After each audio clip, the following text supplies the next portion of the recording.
At the top of page 30, we have item 25, legislative grouping, ordinance calendar number 35,037 by Councilmember Thomas. An ordinance calling for an election on October 11, 2025, at which the electors of the City of New Orleans will be asked to approve an amendment to the Home Rule Charters Bill of Rights, Article 2, Section 2-2026, to prohibit laws that discriminate based on conviction history and otherwise to provide respect thereto. There's an amendment to this ordinance calendar by ordinance calendar 35,037 by Councilmember Thomas. An amendment to establish the effective date, the cost of the election, and the date of the canvassing of votes. I want to thank you and thank my colleagues and thank everyone who participated in the hearing in this effort to make history and actually define what justice is.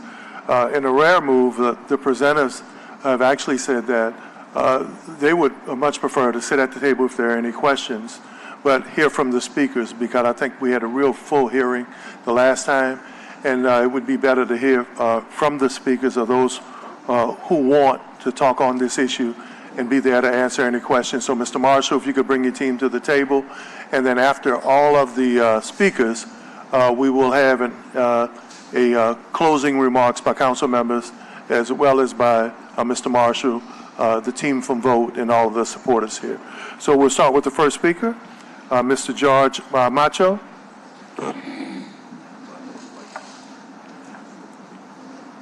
Mr. George Makdi, rather, I'm sorry. Sorry, Mr. Makdi.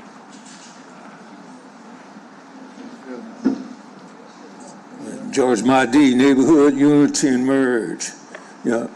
At this point, I just want to remind the City Council that it's incumbent on you to represent the interests of all the people, not just special interests. See, we see what's happening on all levels of government.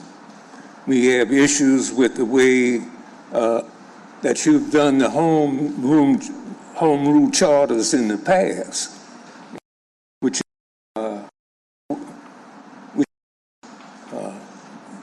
we feel has been done arbitrarily and systematically excluding people from public comment. And this is something that we have an issue with. You're conducting closed meetings and withholding public records. That's not an instance of a government of the people, or it's not a product of good government. That's why that's why this system is moving to authoritarianism. And, it's got to stop at some point. Now, remember, free speech is still a constitutional right. The same things that's happening to us is going to happen to you at that level, because we've seen what's happening with Trump, the MAGAs, on the federal level, and we've seen what's happening on the on the state level with the governor cutting all these programs, and they're making all these various cuts and limiting people from speaking out or getting public records. So we've seen that now. So what we want to emphasize at this point is that transparency matters, and that when we have these meetings, it's still a government of the people. Consent of the government is in. Thank you, Mr. Makdi. The next speaker is Mr. Edward Rashid Johnson. Mr. Johnson. Mr. Johnson. Mr. Edward Johnson. Wayne Chester. Mr. Wayne.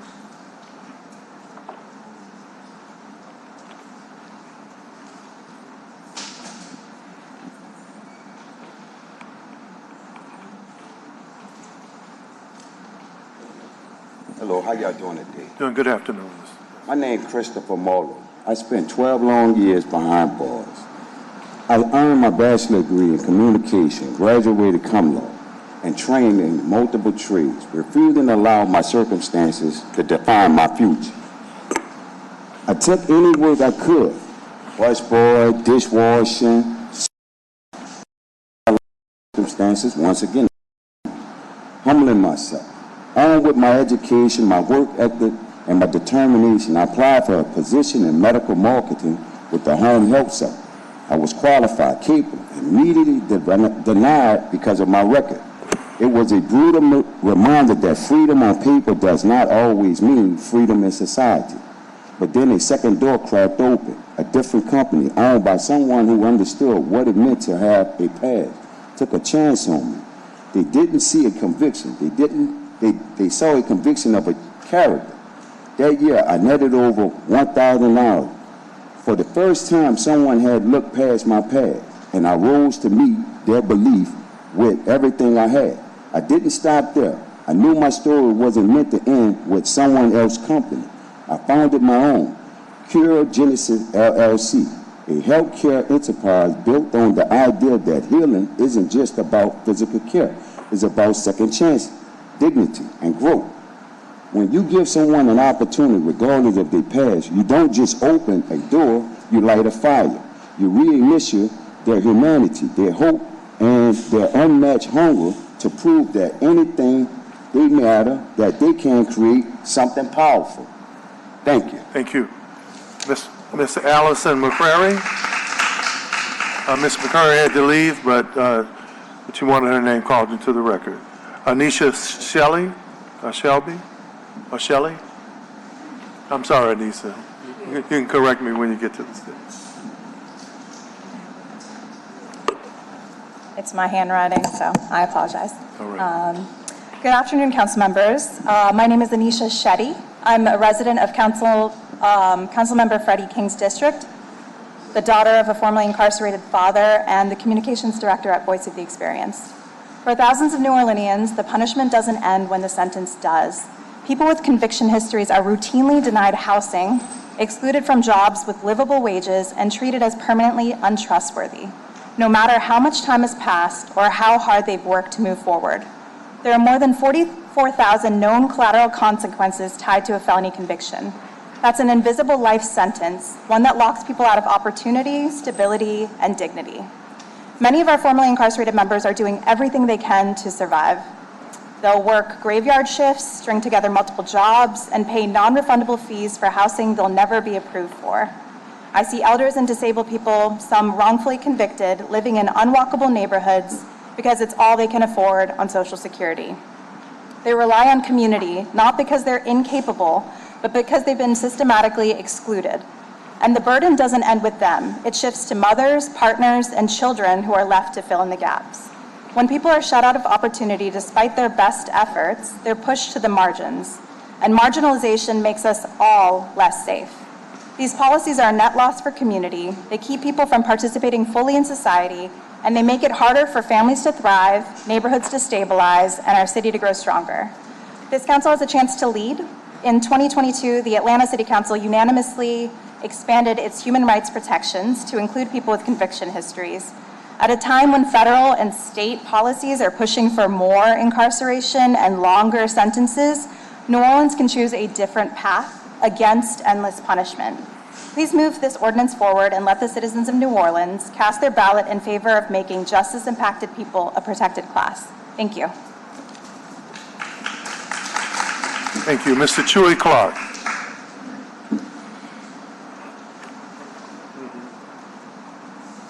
Sit up front.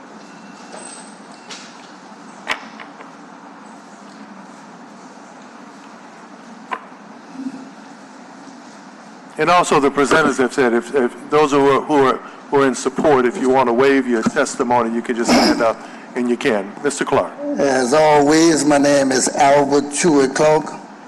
As always, we represent three groups. One of them is Neighborhood Unity. You've heard it before. Murders, Mobilization, Racism, and Government Everywhere. Also the POCC Prison of Conscience Committee. Again, about a high time that y'all put something like this on the agenda. You know, for years now, the ruling class, you know, the shadow government,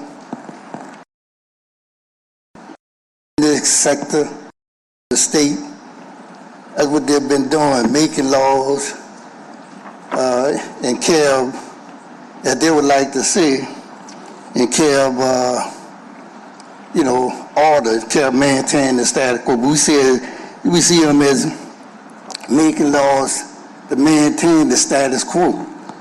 for years, it made laws that have led, to the disproportionate number of African people, being incarcerated, not just here in New Orleans, not just here in Louisiana, but throughout the United States of America. We've seen that, and we've seen, how it benefit them,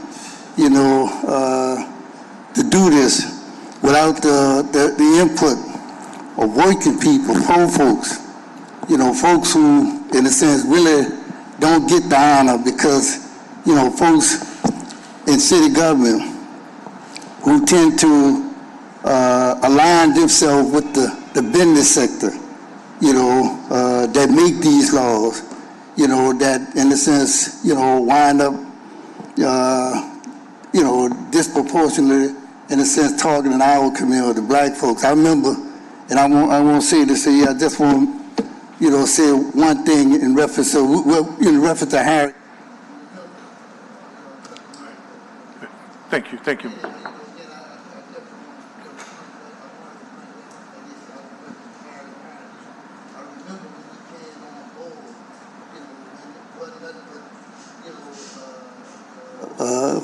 Habitual offender law.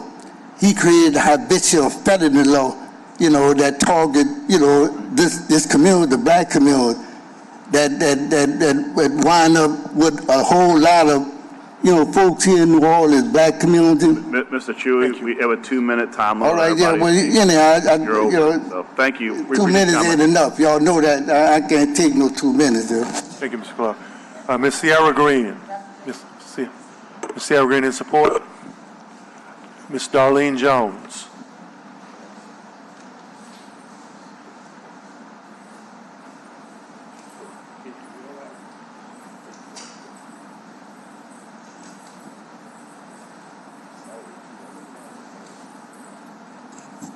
Good afternoon, Council. I'm Darlene Jones.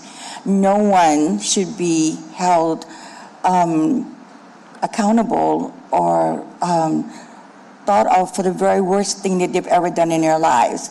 Nobody should have that stigma put on them because all of us have done things that we are not proud of. When you are sentenced to prison or jail and you come out, you've already done your service to society. You did what society asked of you. You might have even gone more overboard because you got a diploma, you got a degree, you worked on yourself, you strengthened your body, you're no longer on drugs if that was the case, you strengthened your mind. When you come home, the last thing in the world you need to do is to have to carry that burden also with you every single time you think you're going to have to apply for a job or apply for housing or just walk into a grocery store and people know, ooh, that person's been to jail for whatever. I can say that no one should be held accountable or thought of all the time, excuse me, for the worst thing that they've ever done in their lives as someone who's been affected personally by almost every crime you could ever think of, including being shopped in an attempted carjacking. So I don't say it lightly. No one should have to carry the burden of a prison sentence on your back if they've done their debt to society. Thank you very much. Thank you. Brother Hakim Murad. Hakim is in support. Alexandra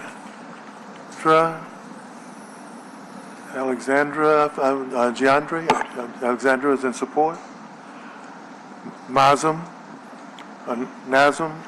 supposed to be representing Timber Thomas. One of the rules is if you fill out a card, it has to be for you. You cannot actually speak for someone else, but they're in support. Nadra Muhammad. In support. Ms. Monique Blossom. Hi, I do want to put a couple of things, I'm right here. Yes. Member Thomas. Yeah, Monique. I do want to put a couple of things on the record Absolutely. as far as this goes with fair housing. The Fair Housing Act doesn't explicitly address justice-involved individuals, but HUD guidance from 2016 clearly states that some criminal background screening policies create a discriminatory effect or create disparate impact specifically for Black and Latino renters. And so since 2016, the Louisiana Fair Housing Action Center has been working with everyone in the room to create inclusive screening policies both at the Louisiana Housing Corporation and at the Housing Authority of New Orleans. But we know where people get real protections is to bring this protection to every market rate rental in the state. We have to do that in Baton Rouge, and up at the legislature, they won't even let us pass a law that says that a housing provider has to say, this is what we look for before you pay for that criminal background check. So the way we see it in this climate, protections at the local and housing authority level are significant steps in the right direction. And if anyone's discriminated against in a housing opportunity, please let us know. Thank you. Thank you, Monique. We appreciate that. Vernon Jones. Mr. Jones.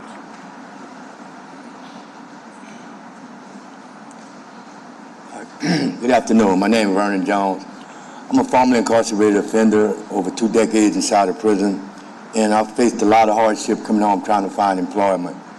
Based upon the fact, like, when you were behind the wall, you take a lot of educational, vocational programs. I have HVAC,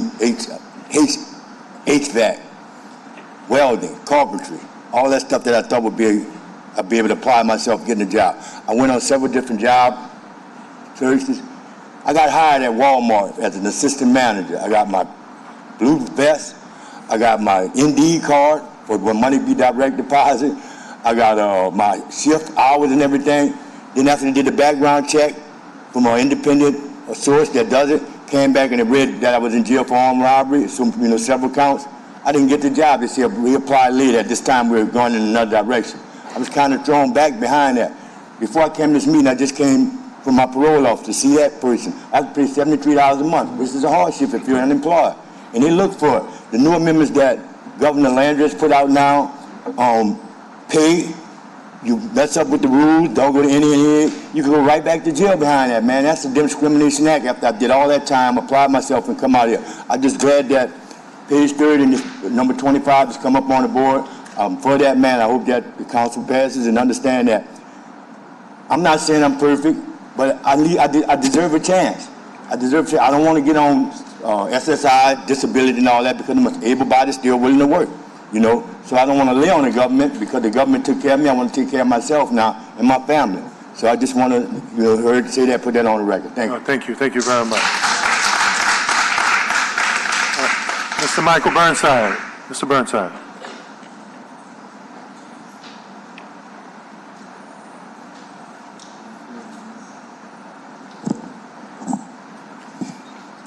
Michael Burnside, 2215 Felicity. One never knows really where to start. One could start with God, one could start with love, one could start with forgiveness, one could start with treating your neighbors yourself, or one could start with the city. The city has a need. It needs HVAC techs last time I checked, and we moved the police department because we don't have an HVAC tech.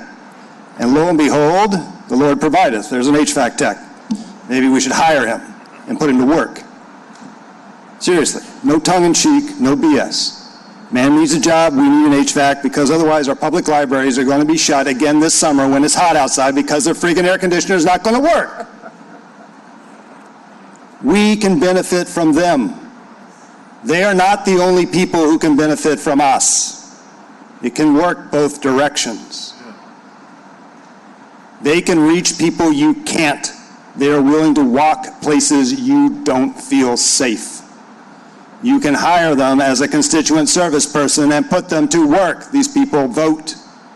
They might vote for you. You never know till you go ask them.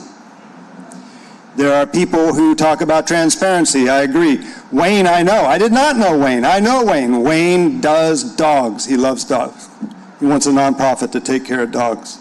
Wayne's in my neighborhood. Wayne cares about me and my safety, and he helps protect me. And I didn't even know he had a degree. Norris and his obligation to me is that I was and may yet become a member of his organization. I spent a year with his organization. I went every meeting. I did all the little boxes, and I got my real little membership. Norris Henderson accepted me. When I can tell you that there are huge numbers of people and groups that don't.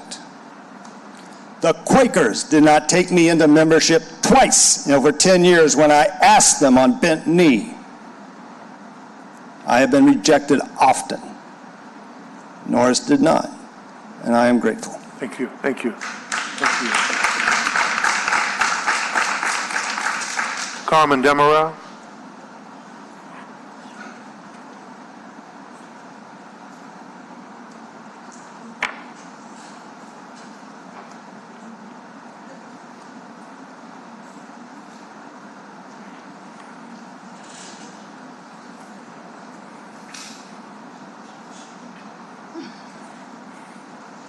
Good afternoon. Good afternoon, Carmen. My name is Carmen Demerel. I'm a formerly incarcerated individual, but my main thing is that I was convicted of a crime I did not commit. I served 9 years and 7 months. While there, I received a GED. I got a paralegal certification. I became a literacy tutor to help other women that was there to be allowed to get jobs, learn how to fill out an application, and become a better individual. Upon returning to society, I was denied jobs, housing, loans, because of the fact I was a formerly incarcerated individual, and I really don't feel like that was fair. I am a member of Step Up. I do a lot of work with Step Up. I volunteer there, and I love it. I feel that I should be given an opportunity to be treated as a normal citizen like everybody else. And my question is when will this end? When will this end for me? I was released in 1999. That do not make sense to me. I served my time. I feel like I paid my dues to society. So when will this end for me? And I know there are millions probably of other people that are being treated just like me. Thank you.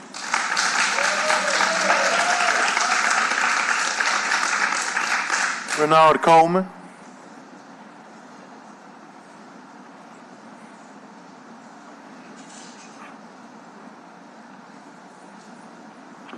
How y'all doing? Good evening, sir. My name is Renard Coleman. You know, I just was released. I've been home like a year and something. I just done 28 and a half years for something I didn't commit. You hear me? And unfortunately, right after release, parole project, they took me under their wing. But at the same time, I'm going for jobs, and I'm having problems because once they find out about my conviction, they're killing me. You know what I'm saying? I went to Amazon. The people mentioned about the felonies, once I told them armed robbery, they had a look on their face to where I just got up and walked out. You hear me? So we having problems getting jobs, bro. They talking about all this rehabilitation and all this shit. We coming out of jail with skills. You know what I'm saying? I got so many skills, and I can't get no job. I do compassionate care, hospice, auto mechanics, lawn care. I do all that, but I can't get a job. Once they find out I got a conviction, they don't even want to talk to me. You hear me? So what's the point of rehabilitation? You know what I'm saying? What's happening with second chance? They talk about all this second chance, but we're not getting no second chance. It might seem like that on the TV, the radio, or the paper, but they're not giving us no second chance. They say that, but when we go there, it's a whole different story. The people look at us as disgust. You know what I'm saying? Disgust. And like I said, I'm in there for something I didn't do. You hear me? I've done 20 and a half years, and I can't get a job. You know what I'm saying? I can't get a job, and I'm trying. You hear me? I ain't trying to go back. I'm trying to stay out here. I love my freedom. Life is beautiful. That's my slogan. Live free and be happy. Amen. You hear me? We got to get some kind of understanding, bro. We just give us some help. You know what I'm saying? We need a second chance. They say second chance. Give us a second chance. Thank you. You hear me? Thank you. No, thank you. Thank you, Mr. Haki Sekou.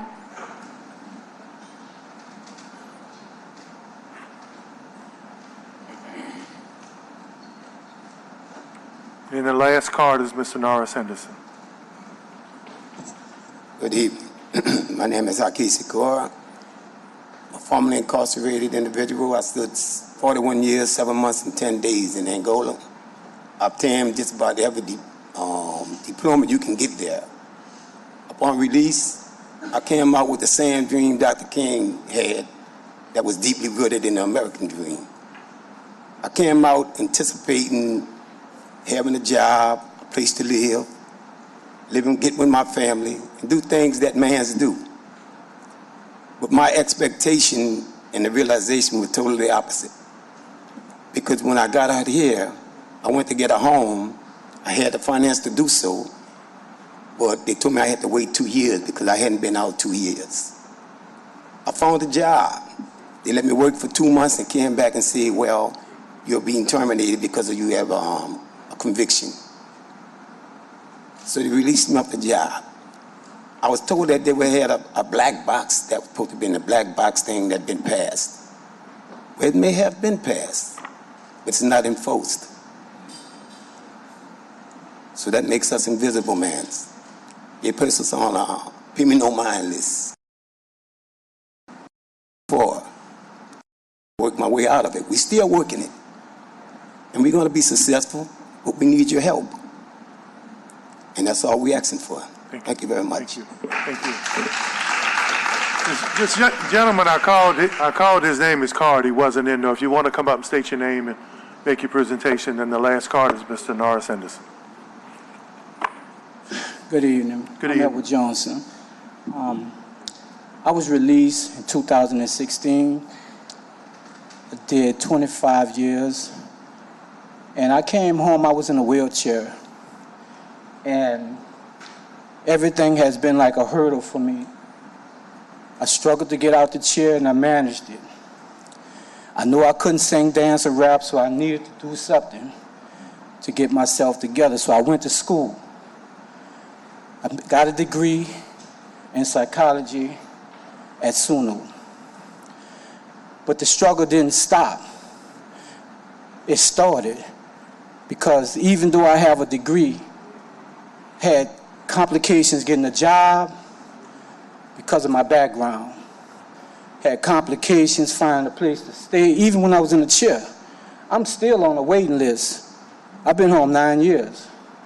There are people that got services, and I've been home before them. So it's been a struggle. And still today, although I'm working now, I was turned down a very lucrative job because of my background. Still today, every time I tried to get an apartment or a house, they use my background on me. It's like they give me the opportunity to dream, to do a thing, but they don't give me the opportunity to actually activate that dream. And that's a shame because, you know, it seems like our system is just geared toward continuously punishing us. And how do you take our human rights away from us? And I think that this is something I would like this board to really consider when you're considering these things, because we go through a lot and we haven't given up. We haven't given up. Thank you. Thank you, Mr. Jones. Good afternoon. I'm going to be kind of like short and concise because I wasn't going to say anything until Carmen got up. But Carmen reminded me of something, her and Mr. Michael. Mr. Michael is about the benefit that we bring to the community. And Carmen made me remind me about being here almost 15 years ago campaigning for ceasefire when this city council didn't want to hire formerly incarcerated people. Councilman Thomas was, him and James Carter spearheaded that. But because of ceasefire, that we started kind of like bringing down crime in this community. So people saw benefit of us. So I just want to say this, and I'm going to sit down. This is Second Chance Month. All we're asking for is a second chance. Thank you. Comments from council members? Councilmember Morrell. Oh, I'm sorry.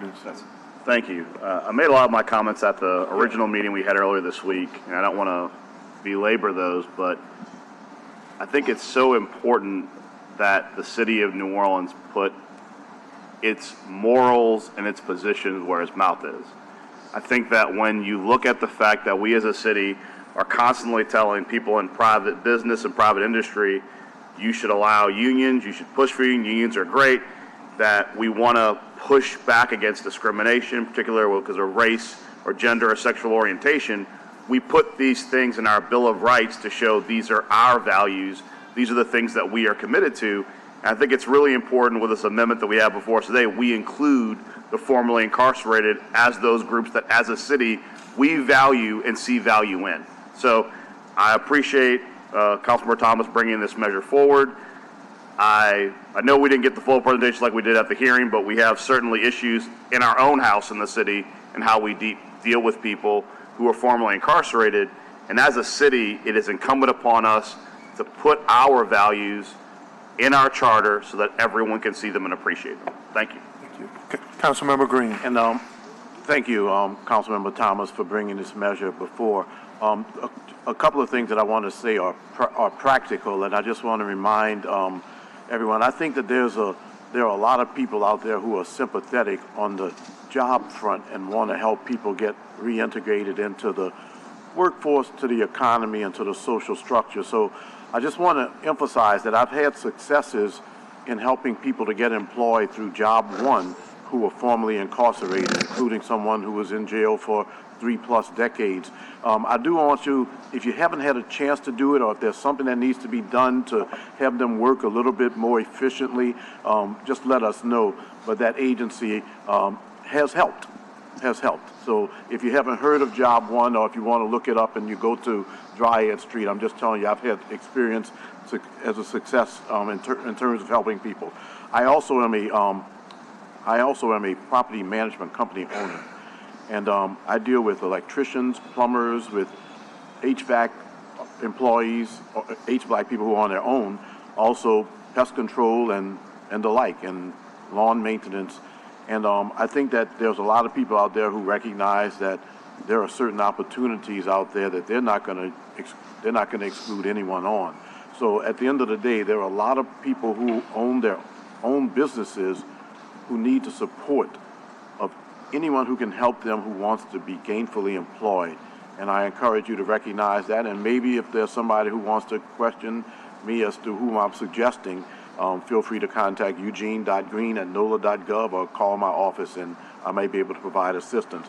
But I think that there's a lot of sympathy within our community, a lot of support, not sympathy as much, support in our community for putting people back to work and giving them opportunities when they've paid their debts to society.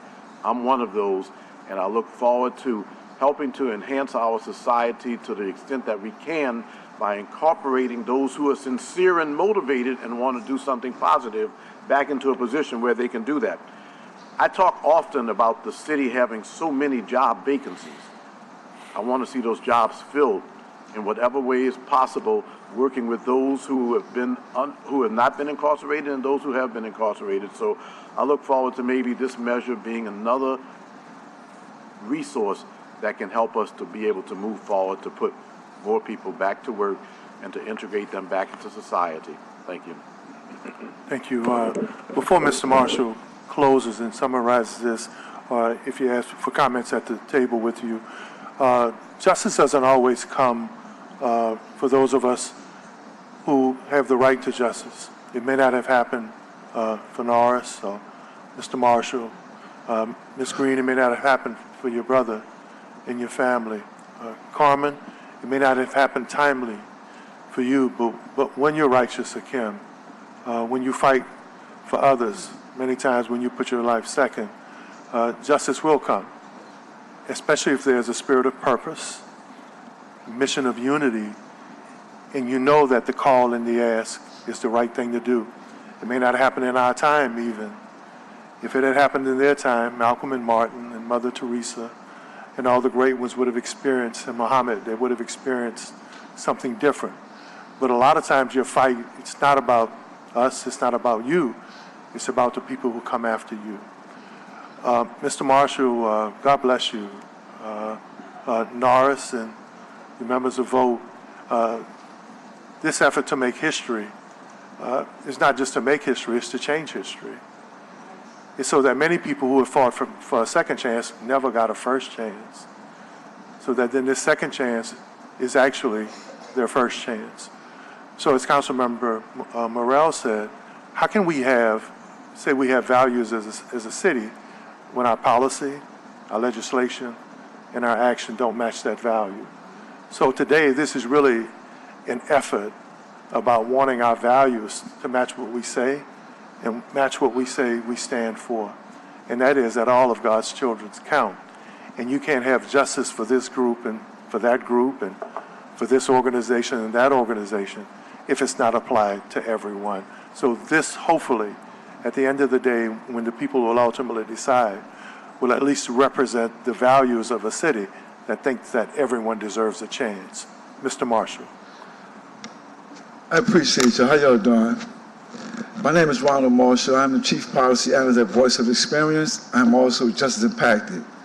And the story is really messing with me right now. This issue is very close to my heart. We are first responders in this work. When there's a crime happening in our community, people dial 911. When somebody is hurt, people dial 911 for medical technicians. But when our formerly incarcerated community is being discriminated against and harmed, they call vote. They call all these people behind us are first responders in the social justice sphere. And we are tired. I'm tired, Mr. Norris is tired, Rhonda's tired, Monique is tired, and everybody behind us that do social justice work is tired. And we're asking this body to give us some help. Because we can't service the entire state of New Orleans, the state of Louisiana, particularly New Orleans. In the last 20 years, according to data taken from you all's website, 1 million people have been arrested in this city alone in 20 years. And if you use a low-ball conviction conversion rate of 30%, that's 300,000 people have been convicted in the city of New Orleans alone. 300,000. And currently our population in the city of New Orleans stands at only 364,000. Just let that sink in for a minute. We have a population rate of 364,000. In the last 20 years, 300,000 people have been likely convicted in the city of New Orleans. That's a lot of phone calls we get as first responders from people who are being discriminated against every single day. And it's time for it to stop. So we're asking y'all to give us a positive vote and let the voters of New Orleans decide on this issue. I've been working with Ms. Dominique Lane, our Thomas staff attorney. I've amended 17 sections in Chapter 86 that you all will have an opportunity to review when we come to that. I've also amended Ban the Box, which has absolutely no teeth to protect us from discrimination in the city. And each one of the councilmen will have an opportunity to weigh in on it because this is a community effort. I know when it's not that we do not want to work. We want to work. But we're being told we can't work because of a conviction that happened maybe 30, 40 years ago. And that conviction should not to be a blanket denial to give us an opportunity to the workforce. When people are working, we do good, we do better. And I'm just going to leave it right there. We're just asking that this amendment go forward to the ballot and let the city of New Orleans vote on it. Thank you so much for allowing us to come before you. We appreciate each and every last one of y'all. Councilman Red, you left out last week. Councilman Eugene, you left out last week. I appreciate y'all comments so much, man. I really appreciate what you said last week. And I just wanted to tell you that because I didn't get a chance to tell you that when you walked out. I really appreciate every comment you made last week. And these people that's in this room, the people that may be online, we appreciate those comments from you and Mr. Eugene and Mr. Thomas. Thank you. And Mr. Freddie King. Thank you all. I appreciate it. That's my comments. Thank you. Move adoption of the amendment. Second by Councilmember Harris. Vote your machines. 7 yeas, no nays, and the amendment is adopted. Move adopt. No, hold on. Move adoption of the ordinance as amended. Moved by me. Second by Councilmember Green. Vote your machines. 7 yeas, no nays, and the ordinance as amended is adopted. Mr. Marshall, you made history.